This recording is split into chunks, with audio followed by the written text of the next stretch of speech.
He joins me tonight. Treasurer, thank you for your time. Congratulations. This was surely one of the most difficult issues you have ever grappled with intellectually. Well, it's certainly been a complex set of negotiations, both with Google but also Facebook. These are enormous companies with a global reach, and as you say, they are playing into our world in a way they never did previously. And so the eyes of the world were on Australia and developments here. If this was easy, this would have been done long ago, but our motivation all along was to see Australian news media businesses paid for generating original content.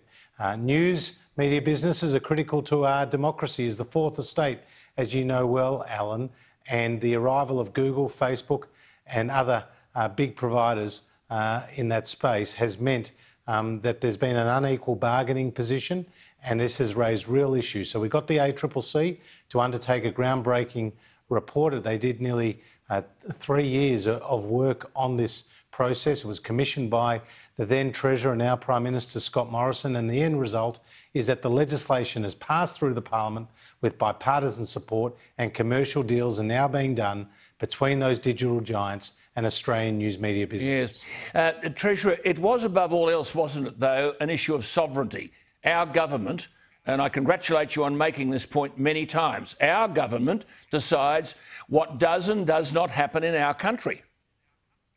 Well, Alan, that's absolutely right. These organisations operate across borders, but when it comes to making the laws within our borders, we are sovereign, and the Parliament and the government does that.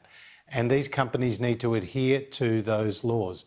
But they very much understood that what was transpiring in Australia would have global ramifications for them. So it was very much a proxy battle here in Australia for the rest of the world. That's why both Mark Zuckerberg and Sundar at Google invested so much in the outcome. No. In the Bergs, in the fight of the Bergs, you won. Given, though, Treasurer, this is about the role of social media in a commercial sense, what, as a father, do you believe about social media in terms of accepted values? I mean, young people commit suicide because of trash that's said about them on social media. It seems you can say anything with the most appalling vulgarity and dishonesty and get away with it. Do you understand people are saying that if you can pull Zuckerberg into line, how do you reform social media content?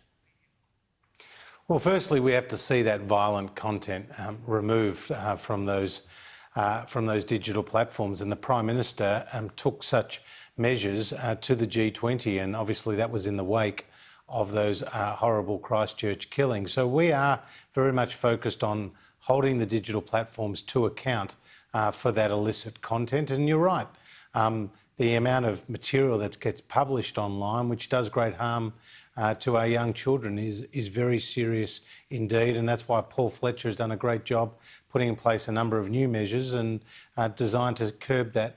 But nonetheless, you can use social media to tell lies about you, me, anybody. And then they can say it in the most appalling language, and it's okay. Well, as you know, that's the contested space. Are they a publisher or are they not? You know, sometimes they see themselves as just being, you know, the town square where you can just go and post things without consequences. But we do know there are consequences when things are posted online, and we're going to see this increasingly being the case, particularly as these digital platforms become even more pervasive across our society and community. All right, Treasurer, to today's press conference by Christian Porter about when he was 17, can you just comment for us on a couple of things that Mr Porter said? Porter waited until, I should tell our viewers, the New South Wales Police came to their conclusion because he didn't wish to prejudice the investigation. Have a listen to this first grab of what Christian Porter said. I followed the rules. I did precisely the same thing the former opposition leader did, and I waited for the police. He also followed the rules, and he did the difficult thing asked of all of us by law enforcement authorities. I think a difference for the former opposition leader was that for him, while the police process was on foot, the entire Australian media left the issue to be dealt with by the authorities and did not start an attempt to conclude a public trial by media. With me, certain outlets couldn't even give it a week. Treasurer, people are very, very angry Why does Christian Porter receive this media grilling that was never applied to Mr Shorten? In Mr Shorten's case, there were no anonymous calls for action. There were no letters to Labor leaders and frontbenchers. There were no allegations on the ABC. There were no calls for him to step aside. There was no name of the alleged person. There were no calls for the person to self-identify. There were no calls for the person to stand down. There were no suggestions that anyone but the police should investigate. Indeed, Tanya Plibersek, the deputy leader, said it was time to draw a line under the events because it had been stressful for Mr Shorten. There were no calls for an independent investigation. There were no suggestions that leaving the matter to the police was not the right thing to do. And when this was raised in the final days of the 2019 election and the complainant sought to revive the allegations, the media barely reported it. So my question to you, Treasurer, why that behaviour then, but this behaviour now? Well, there's been no doubt in my mind that some have sought to politicise what are devastating events. And Christian himself made that point today in a very heartfelt press conference. And I think one of your colleagues in the broader press gallery, Dennis Shanahan, put that very well in The Australian today when he said those allegations about others in the parliament and the way they were responded to was a template for how it should be dealt with. As you say, there was no calls for that person to stand down, no calls for an independent investigation, no putting of the evidence made to be put publicly, and yet in Christian's case, people have sought to hold him to a different standard. Now, the only authority that is capable of dealing with such serious allegations are the police. And the police have now spoken. And the police have said that the case is closed. So Christian's entitled to his presumption of innocence as any other citizen would be. And you could see from his press conference today the enormous impact it is having on his mental health and his emotional well-being. And he has asked for some time to go and leave his desk so that he can actually get his mental health back to where it should be. Treasurer, he should be entitled to that. Treasurer, is this George Pell revisited? Well, every case is different, but what I can say is in this instance, which obviously has been devastating for all who have been involved, is that the authority that is tasked to deal with such serious allegations is the police, and they have spoken. And Christian's entitled to his presumption of innocence and has my support, has the support of the Prime Minister and other colleagues. Treasurer, just listen to this further quote from that press conference today. It was always a basic foundational starting point that at the very least, for anything resembling a fair process, the accusation would need to be put to the person being accused. No journalist has ever put the detail of the allegations to me in a way that would allow seeking a response. Not ever.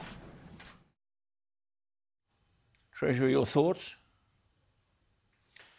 Well, again, Christian made it very plain as to his version of events today, and you could just see the anguish on his face and hear it in his voice. He's entitled to the presumption of innocence. The police have spoken, and now he's asked for some time to get his mental health back on track, and he's entitled to that.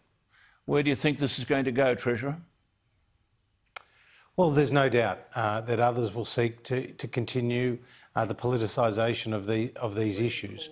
But as you say, when matters were raised about other members in the Parliament, different standards were applied, and indeed some of those people who are now applying a different standard to Christian Porter approached those issues very differently when it was involving someone from their own side of politics. Yeah, just before we go, I just want to raise right away from all of that, there were some outstanding figures today in your portfolio capacity which show the economy expanded 3.1% in December. So lifting the restrictions in Victoria, I know, underpinned this. I should say to our viewers, it is the first time in the over 60-year history of the national accounts, the GDP has grown by more than 3% in 2 consecutive quarters. So the economy now, according to the Bureau of Statistics, is only 1.1% smaller than it was a year ago. Treasurer, that must be very comforting and consoling as for many, many people. But could you just make a comment for us on those that feel left behind? We won't have time to talk about this tonight, and I hope we can have you back to canvass some of these. But I'm talking about tourism, hospitality, aviation. Many of these people are really struggling to survive. Well, there are definitely regions and sectors who are continuing to do it tough, and the international border closures are impacting many of those areas. We'll have more to say about other initiatives that we're considering right now, but let's not forget that even when JobKeeper comes to an end, Alan, there's still significant support that's being rolled out by the Morrison government across the economy, including the tax cuts, including the JobMaker hiring credit, new investments in infrastructure, new incentives to get businesses to invest, as well as 340,000 new training places. So we will stick with the Australian people, just as we did right at the start of this crisis, through this crisis, to the end of this crisis. And what's really encouraging about the economic numbers today is that it's the private sector with their investment in housing, their investment in their businesses, well, they're the only people that create wealth, that are driving this outcome. They're the only people that create wealth. Just one thing then before you go, is there any merit for many of these, and I think I've mentioned this to you off air, any merit for these outfits that really are struggling, and JobKeeper will end at the end of March, but any merit in looking at a HEX-style program of assistance to some of these people where they're given a leg up but will repay?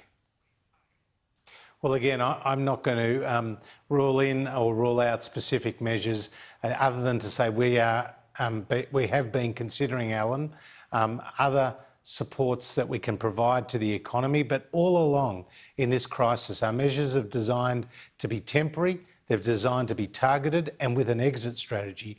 And we've sought to back those businesses that are backing themselves. And that continues to be the case because, as we know, it's the private sector that creates jobs. Definitely. It's the private sector that we need to empower. That's what we did in last year's budget, and that's what we'll be doing from here. Good on you. Good to talk to you. I hope we can talk again shortly about some of these other issues, but in very difficult circumstances for you and your team today, we're very grateful for you being with us tonight. Thank you for your time. All the best, Alan. There is Josh Frydenberg.